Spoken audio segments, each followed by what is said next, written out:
Bonjour, je m'appelle Chloé, je suis responsable des ressources humaines chez Made.com depuis 2018 et je m'occupe des équipes internationales, donc la France, l'Allemagne, les Pays-Bas et aussi une partie des équipes basées à Londres qui est notre siège international.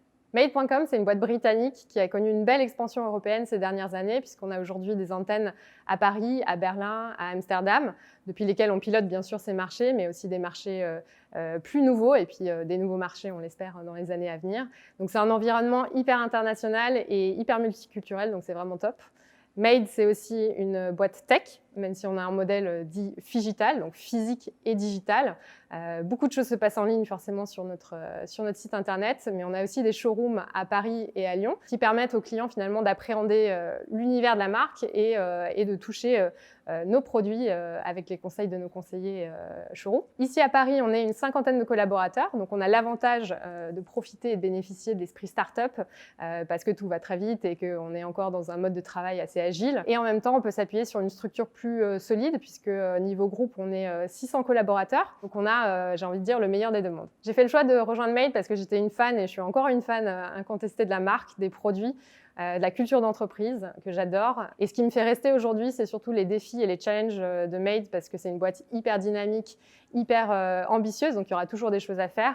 Et pour en citer quelques-uns, un des premiers challenges, ça va être la croissance. On a la chance d'avoir des taux de croissance très forts d'une année à l'autre, mais ça veut dire qu'on doit aussi maîtriser cette croissance et avoir une croissance saine. Donc ça, c'est un enjeu primordial pour nous. Un deuxième challenge est celui de renforcer et communiquer davantage sur notre business responsable et circulaire. On a plein d'initiatives dans la boîte sur lesquelles on commence à communiquer et qui touchent tous les métiers, donc le produit, les ressources humaines, parce qu'on travaille aussi depuis quelques années maintenant sur plein d'initiatives autour de la diversité et de l'inclusion, donc c'est vraiment passionnant. Et le dernier challenge auquel je pense beaucoup d'entreprises sont aussi confrontées aujourd'hui, c'est définir en fait le monde du travail de demain. Et chez Made, qu'est-ce que ça veut dire? Donc on a un gros boulot là-dessus, ça va être hyper intéressant. Je pense qu'on s'est plutôt bien adapté à la pandémie. Comme tout le monde, ça a été une transition forcée en mars 2020. Il y a aussi eu un travail énorme de la part des équipes qui ont dû s'adapter du jour au lendemain à un mode d'organisation très différent et un mode de travail très différent.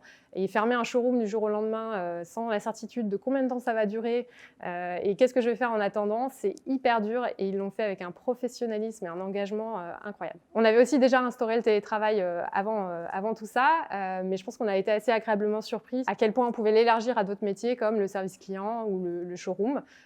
Et pendant la deuxième pandémie, on a pu avoir des équipes showroom qui travaillaient depuis chez elles avec des passerelles créées entre le service client et le showroom, et puis des belles innovations qui ont émergé de cette période-là. Donc c'est aussi intéressant de voir la résilience et l'esprit entrepreneurial qui peuvent émerger dans cette période. Ça reste une période qui n'est pas simple et c'est mon rôle aussi d'accompagner cette transition-là et d'accompagner les équipes. Et donc que ce soit sur le plan du bien-être au travail, de la santé et de la sécurité physique chez eux en télétravail ou leur santé mentale, sur lequel on a beaucoup investi cette année et qui pour nous en fait est primordial et complètement en phase avec nos valeurs. Chez Made, on a 4 valeurs.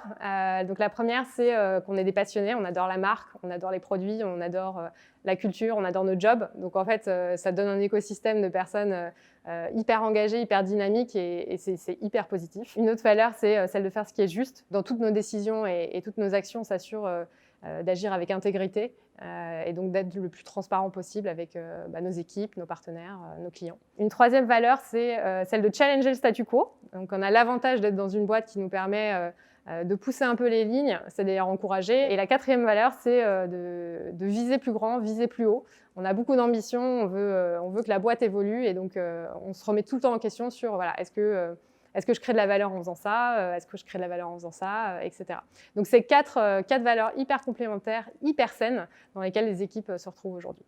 Ce qu'on va regarder chez les futurs candidats, c'est bien évidemment les compétences techniques, même si celles-ci peuvent être amenées à évoluer ou à disparaître ou à se réinventer et à être acquises. Ce qu'on va regarder avant tout, ça va être en fait ce qu'on appelle les soft skills, donc la motivation, le drive, la personnalité, les valeurs humaines, juste pour s'assurer qu'on a la meilleure équipe en place pour faire grandir la boîte dans le respect de nos valeurs. Donc si tu te reconnais derrière la caméra dans tout ça, n'hésite pas à postuler et rejoins-nous.